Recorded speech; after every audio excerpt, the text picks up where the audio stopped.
Welcome to Anews. You're watching Turkey's Diplomacy, and I'm Livestream.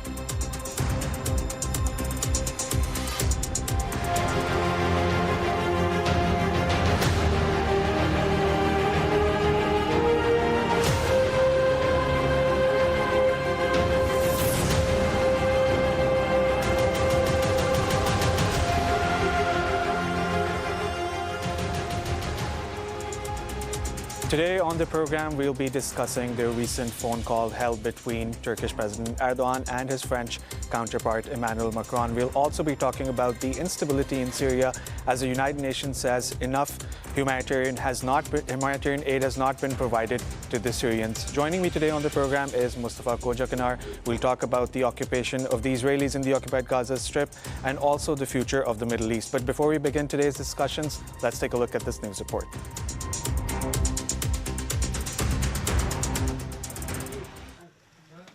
Türkiye is intensifying its diplomatic efforts to bring an end to the war in Ukraine, with President Recep Tayyip Erdogan holding a series of high-level talks aimed at keeping dialogue channels open between Kyiv, Moscow, and Western allies.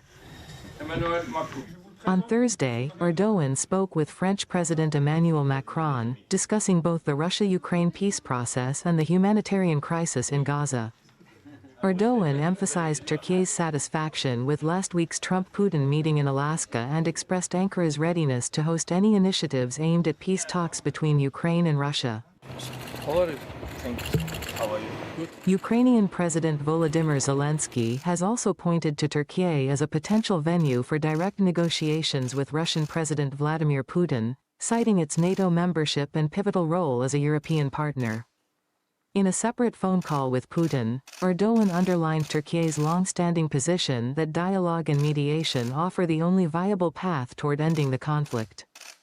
He warned that ongoing hostilities continue to fuel humanitarian suffering and economic hardship across the wider region. Putin, for his part, briefed Erdogan on Moscow's stance regarding the latest ceasefire proposals and laid out Russia's conditions for moving forward. Ankara has sought to balance its relations with both sides since the start of the war, maintaining communication with Kyiv and Moscow while working closely with NATO allies. Turkish officials have consistently advocated for leader-to-leader diplomacy, even suggesting the possibility of hosting talks in Istanbul or Ankara involving Trump, Putin, and Zelenskyy. Turkish decision-makers argue that a just peace must be constructed in a way that leaves no losers, while a prolonged war only multiplies humanitarian and economic costs. By maintaining regular dialogue with all parties, Turkey aims to provide a platform for meaningful negotiations and to help lay out a roadmap for lasting peace.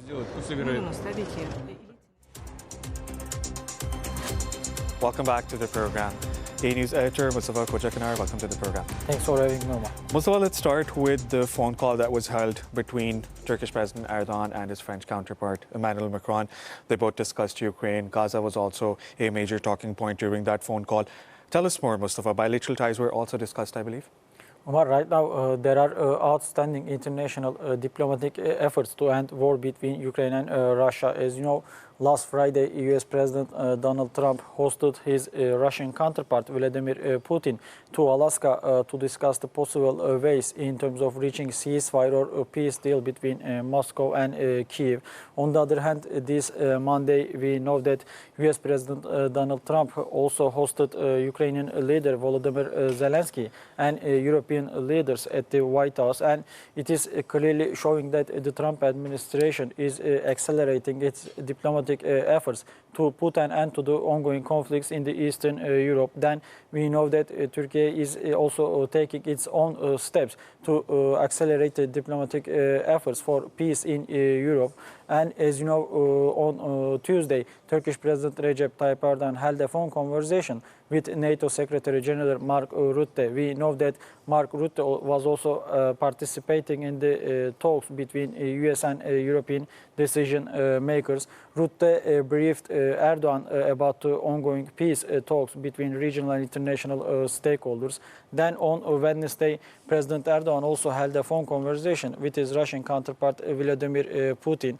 Erdogan told Putin that Turkey welcomed peace meeting between Trump and Putin, President Erdogan reiterated Turkey's strong support for peace efforts to bring a long-standing peace and stability to the Eastern Europe. And yesterday, on Thursday, Turkish President Erdogan also held a phone conversation with his French counterpart Emmanuel Macron.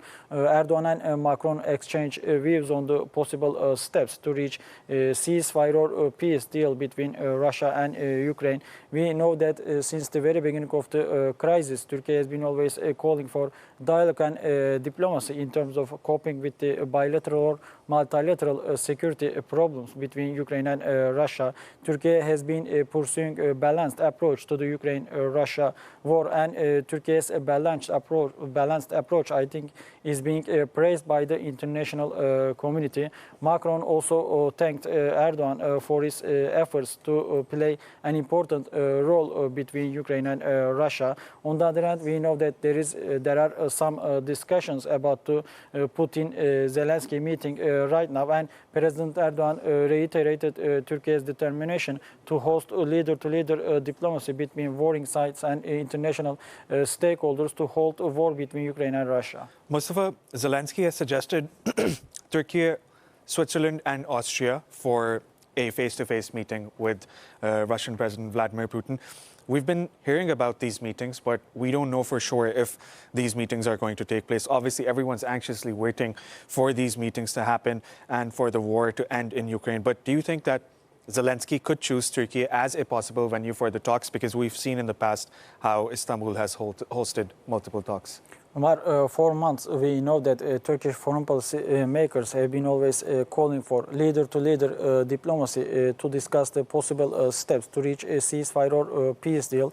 And within this context, we know that Turkish President Recep Tayyip Erdogan and Turkish Foreign Minister Hakan Fidan have been engaging with their counterparts to determine the venue for the meeting between Zelensky and Putin. And last week, Trump pressured Putin to meet with Zelensky, but on the other hand, we know that Putin right now is not considering Zelensky as a legitimate leader, because Russia is claiming that right now Zelensky is not representing Ukrainian people. Russia is calling for new presidential elections in Ukraine to elect its new leader. But right now there is international pressure on Russia and Russian leadership to meet with Ukrainian counterparts, because we know that all of warring sides should sit at the same negotiating table if they want to deal with their bilateral or multilateral problems. On the other hand, right now Zelensky is open to meeting with Putin. On the other hand, Russian sides are commenting on the possible meeting between Russian and Ukrainian leaders. And right now there are some different discussions about the venue. Some Western leaders are proposing Switzerland's Geneva for meeting between Putin and Zelensky. On the other hand, Trump has been enjoying a close relationship with Hungarian Prime Minister Viktor Orban, and some American news reports indicate that there will be a meeting in Hungarian capital Budapest. But on the other hand, we know that Turkey's Istanbul hosted several rounds of peace negotiations between Ukrainian and Russian delegations. Maybe Istanbul talks didn't yield positive results in terms of reaching ceasefire or peace deal, but we know that Istanbul talks contributed to the confidence-building measures between two warring sides. As you know, Turkey has been always reiterating its strong support for Ukraine's territorial integrity and political sovereignty.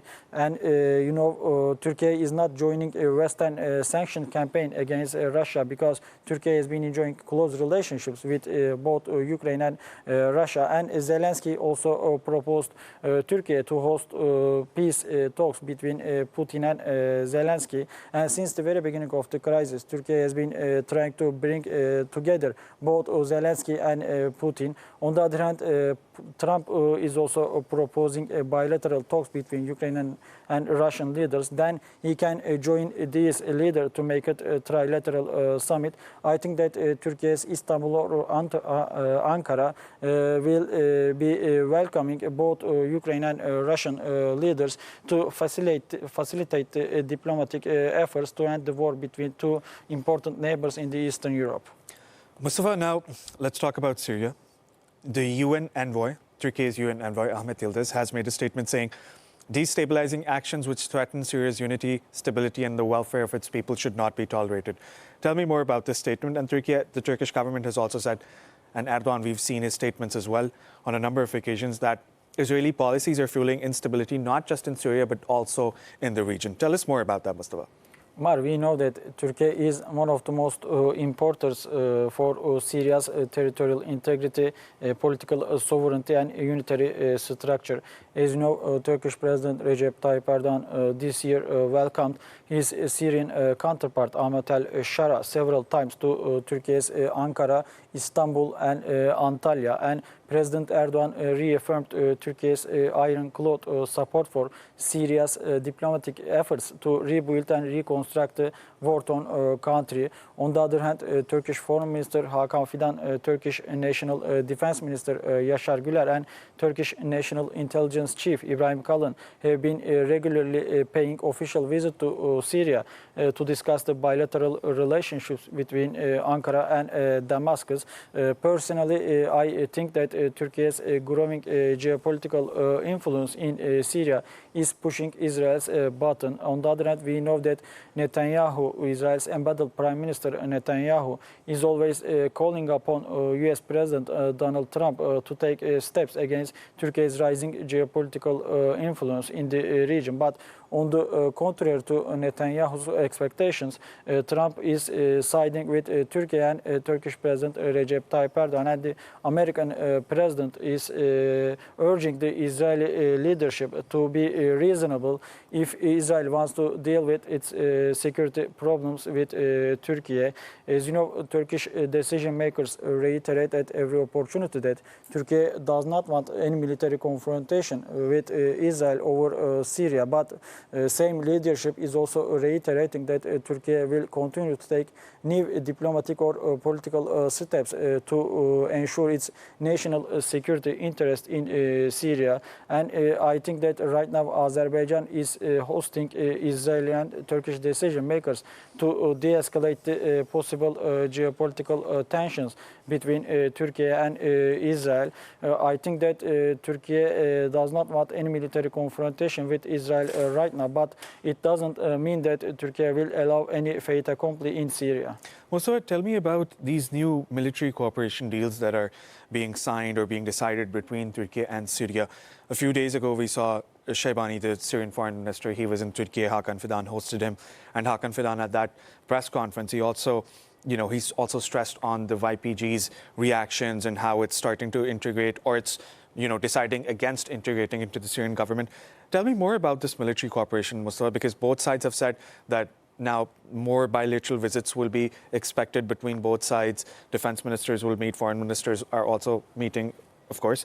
So tell us more. What can we see here? Can we see any drones going to that side? Can we see any Khan fighter jets going across the border? Tell us more about that, Mustafa. Omar, as you mentioned, last week Syrian decision makers paid an official visit to Turkey to meet with their Turkish counterparts to discuss the security cooperation between their nations. And Turkish National Defense Ministry signed an important agreement with its Syrian counterpart to ensure peace and stability among Turkish and Syrian borders. Turkey pledged to give its strong support for Syria's military infrastructure. On the other hand, we know that Syrian decision makers are praising Turkey's diplomatic and military efforts in terms of bringing long-standing peace and stability to the Middle Eastern country. As you know, PKK terror group is not only posing a huge threat to Turkey's national security and territorial integrity, they are also active in northern Syria. PKK terror groups, Syrian offshoot PYD, YPG, are still active in the northern part of the country. We know that in March, a new Syrian government reached an agreement with PYD, YPG dominated Syrian democratic forces to normalize the political situation in the country. But we know that PYD-YPG-dominated SDF is not committing its promises for Syria's territorial integrity or unitary structure. Turkish Foreign Minister Hakan Fidan is accusing PYD-YPG of trying to benefit from the so-called geopolitical vacuum in the northern part of the country. Some Turkish decision makers are also accusing PYD-YPG of cooperating with Israel to bring more destruction to Syria, and Turkey is always warning PYD-YPG against the provocations in the region. We know that Turkish security forces conducted several counter-terrorism operations in northern Syria in terms of not only ensuring Turkey's border security but also upholding the Syrian rights. And right now, according to some reliable sources on the ground, Syrian security forces are preparing for another counter-terrorism operations against PYD-YPG dominated SDF.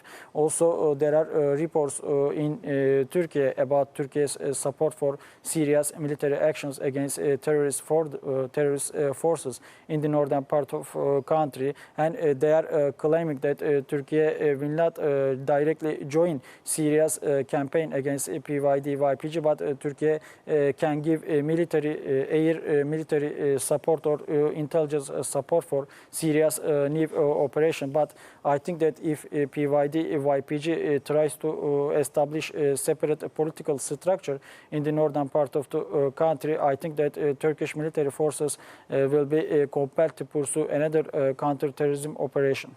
Mustafa, ever since 2020, let's say, since 2020, ties between Armenia, Turkey, and Azerbaijan have been strained. We saw how Armenia had illegally occupied Karabakh, and then Turkey and Azerbaijan, both with the support, with the military presence, they liberated the Karabakh region. Now, Turkey and Armenia are saying that they will reopen their borders.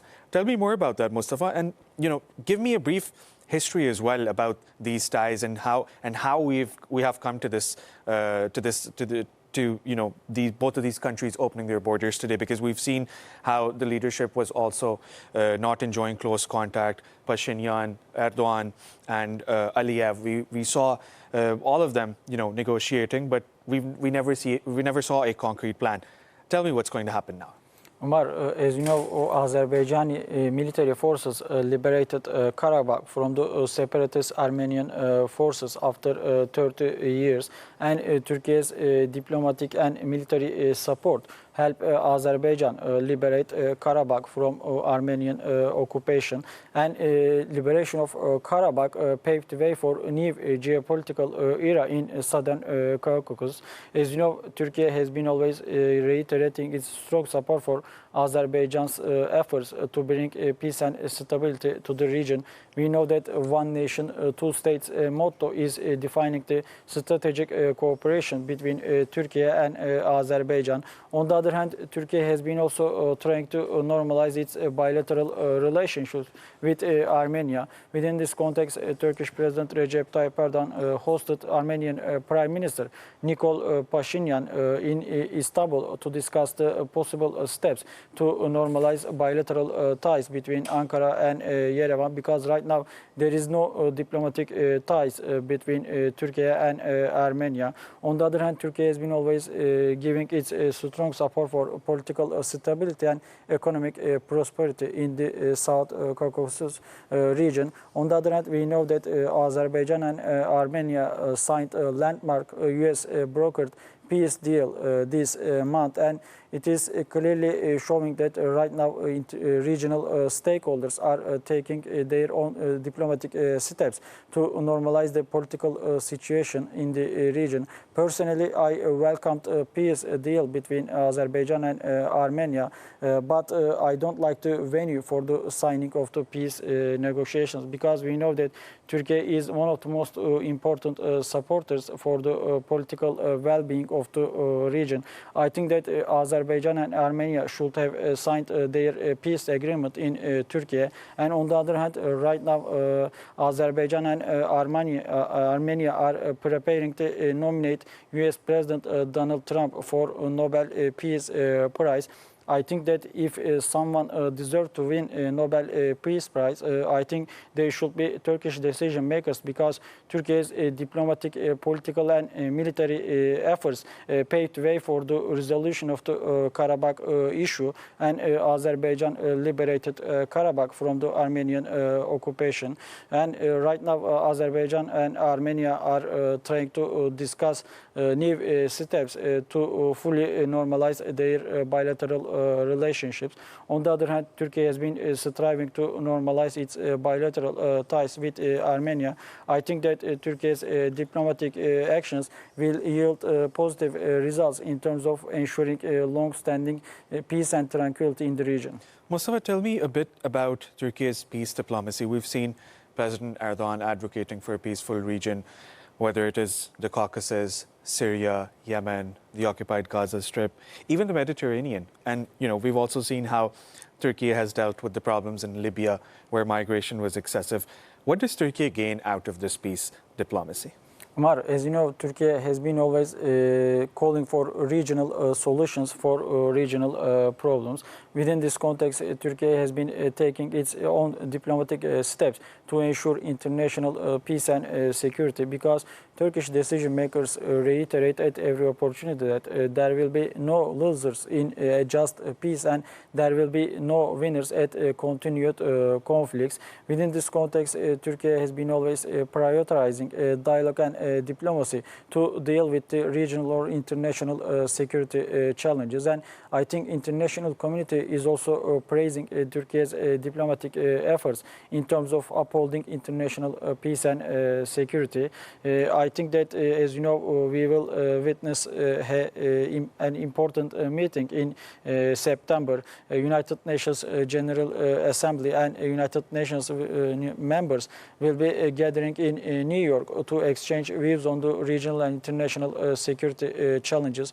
As you know, Turkey has been always reiterating that the world is bigger than fights, because we know that right now there are 5 permanent members within the United Nations Security Council. These nations are the United States, the United Kingdom, China, France, and Russia, and they are controlling the United Nations Security Council. Turkey has been always calling for reform for United Nations Security Council, because Turkey reiterates that if one of these permanent members veto any international resolution, United Nations failed to address security challenges. I think that Turkey's motto is being also hailed by the international community. Many countries right now are calling for a reform process within the United Nations Security Council. I think that if the UNSC reforms itself, I think we will see a fairer world is possible. Mustafa, thanks for that analysis. We'll be right back. You're welcome. Now let's take a look at this news report, and we'll be right back.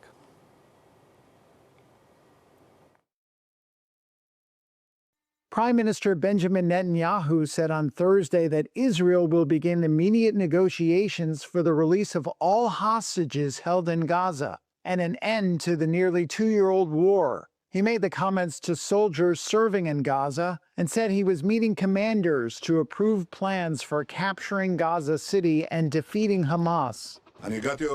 I arrived today near the border with Gaza to approve the plans that the Israeli army presented to me and the Minister of Defense for taking over Gaza City and defeating Hamas. I greatly appreciate the presence of the reserve soldiers and, of course, the regular army for this vital goal. At the same time, I have issued instructions to begin immediate negotiations for the release of all our hostages and an end to the war on terms acceptable to Israel. The Israeli military maintained its pressure on Gaza City into Thursday. On Wednesday, the military called up 60,000 reservists in a sign that the government was pressing ahead with the plan despite international condemnation. Calling up tens of thousands of reservists is likely to take weeks, giving time for mediators to attempt to bridge gaps over a new temporary ceasefire proposal that Hamas has accepted. but the Israeli government has yet to officially respond to. The proposal calls for a 60-day ceasefire and the release of 10 living hostages being held in Gaza by Hamas and of 18 bodies. In turn, Israel would release about 200 long-serving Palestinian prisoners held by Israel. The Israeli government has stated that all of the remaining 50 hostages must be released at once. Israeli officials believe that around 20 of them are still alive.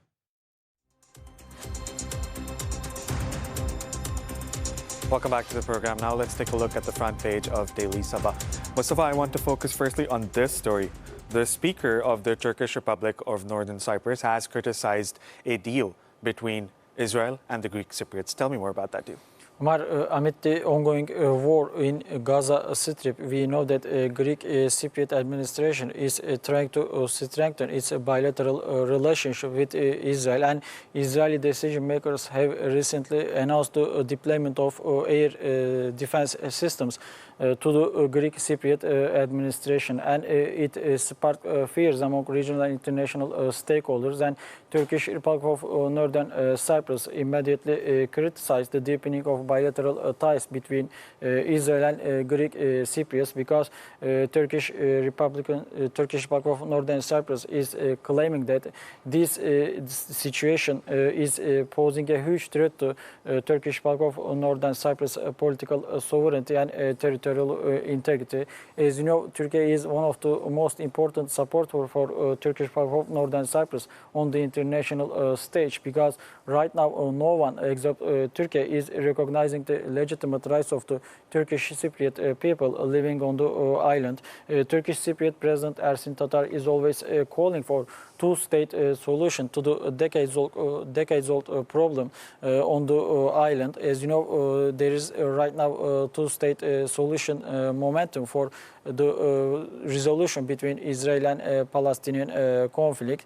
Turkey has been always reiterating its strong support for two-state solution to the Israeli-Palestinian conflict, and Turkey is also supporting a two-state solution for the Cyprus issue, because both Turkish decision makers and Turkish Republic of Northern Cyprus have been reiterating that there are two separate nations living on the island right now, and one nation is the Turkish Cypriot nation, and the second is the Greek Cypriot administration. As you know, Turkey has been always accusing both Greek Cypriot administration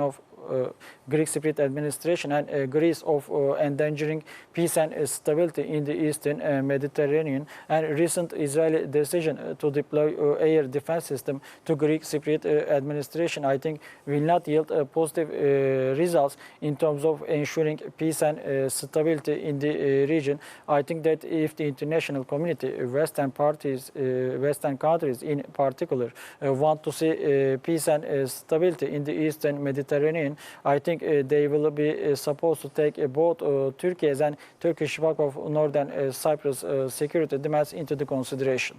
Mustafa, thanks for that update. We will continue to monitor this and all the other stories from Daily Sabah. You're welcome. Now, in the second half of the program, we're going to discuss the latest Israeli atrocities in the occupied Gaza Strip, Netanyahu's plans for a full occupation with Mustafa Kwajakanar. But before we do that, let's take a look at this news report.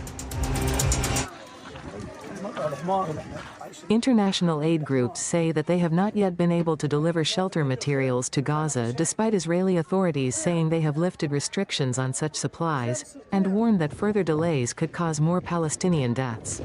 احنا عايشين في خيمه اقسم بالله ملزقينها تلزيق اربط من هنا بحبل وانت نايم في الليل تطيح عليك الخيمه وانت بدك تقوم تعمل شيء في الخيمه يخبط راسك في حديد تطيح الخيمه وبرضه يعني 90% من الخيام اللي في المنطقه هي وبعدين احنا في المنطقه الخيام هذه كلها تنقلت مرتين وثلاثه واربعه وخمسه.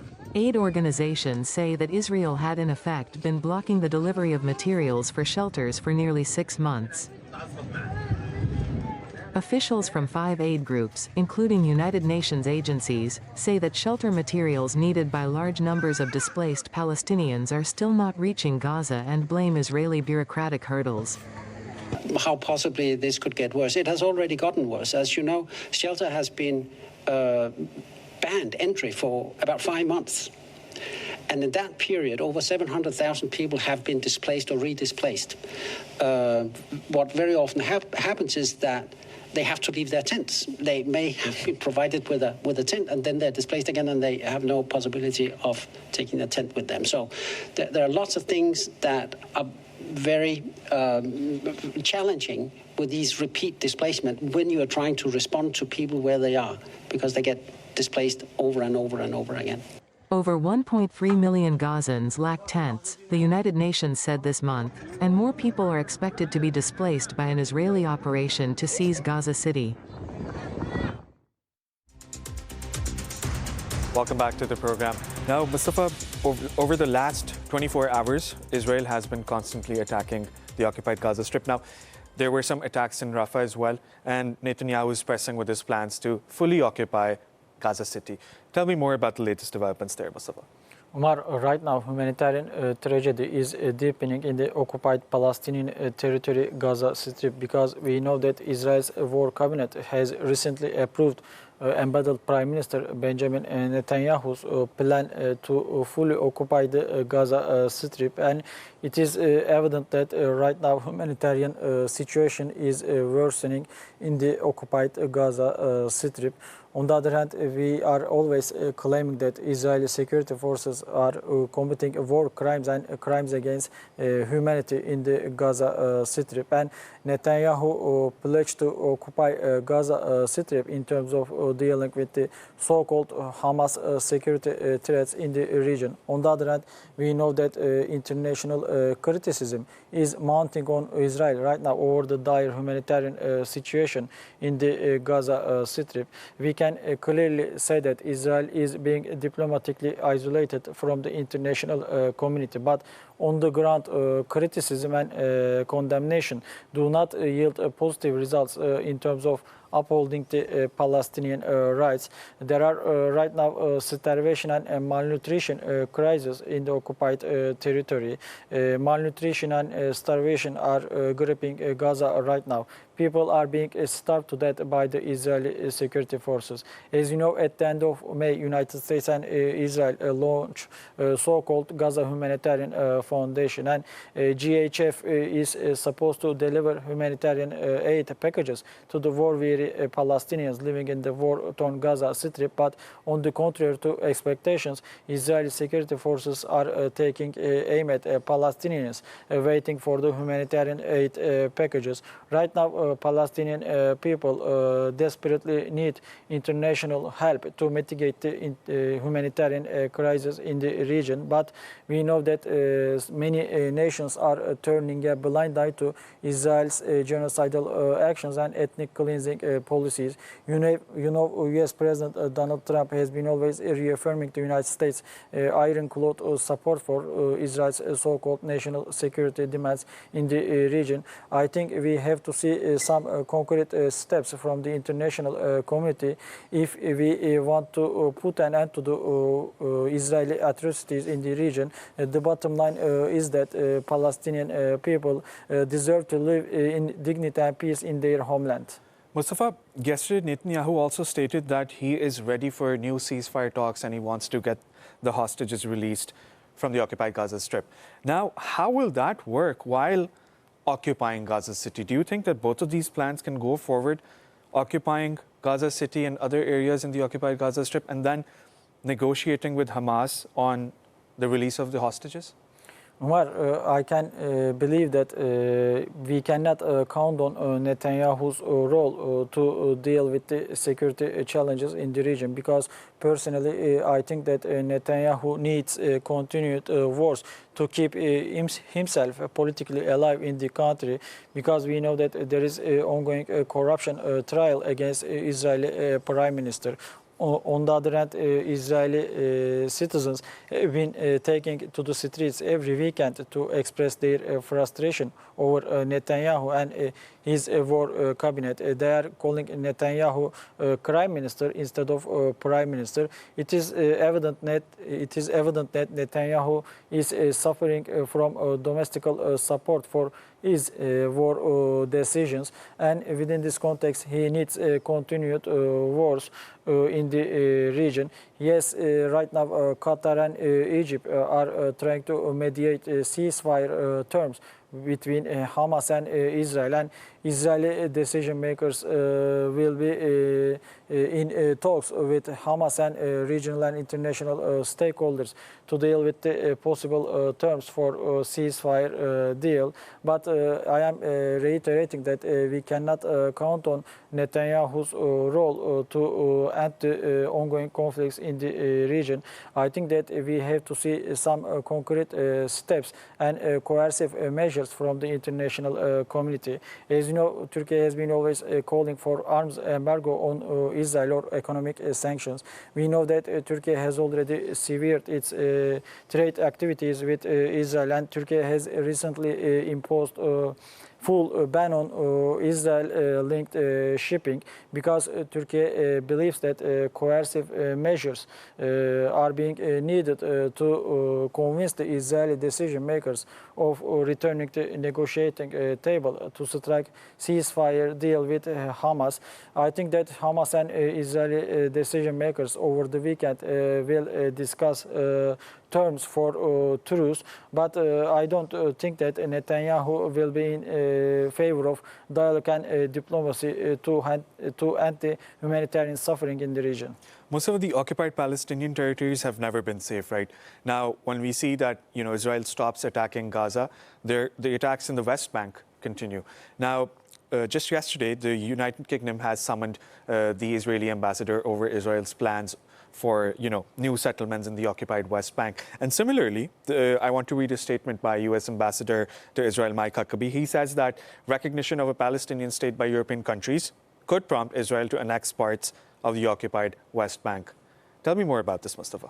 Mar, it is crystal clear that Israel is not only taking aim at Palestinians living in the occupied Gaza Strip, they are also targeting Palestinian people living in the occupied West Bank. As you know, some far-right figures within Netanyahu's war cabinet have been always calling for the annexation of the West Bank, and it is sparking fears among international community. As you know, United Kingdom is criticizing Israel's steps to annex West Bank. On the other hand, Western countries are also concerned over political stability in the region. As you know, right now there is a pro-Palestinian movement worldwide, and many nations are preparing to recognize the Palestinian statehood on the sidelines of the United Nations General Assembly in September. And I think that Israeli decision makers are trying to obstruct the international community's steps to recognize the legitimate rights of the Palestinian people. And within this context, they are taking their own steps to realize the so-called greater Israel dreams in the region. We know that Israel decision makers have been striving to make Israel the only regional hegemon in the Middle East. I think that regional countries will not allow that situation. Right now, Turkey is leading regional diplomatic efforts in terms of increasing international awareness about Israel's biggest geopolitical agenda in the region. Turkish Foreign Minister Hakan Fidan has been engaging with his counterpart from all around the world to discuss what can be done in terms of ending Israel's military campaign in the region. I think that Turkey's diplomatic efforts will be helpful in terms of reaching peace and stability in the Middle East. Mustafa Kocakanar, thank you for that analysis and telling us about the updates, not just in Syria, in Gaza, in Turkey, and also in the region. Thank you so much for being with us in the studios. You're welcome, Mar. That brings us to the end of our program. Thanks for joining us. Bye for now.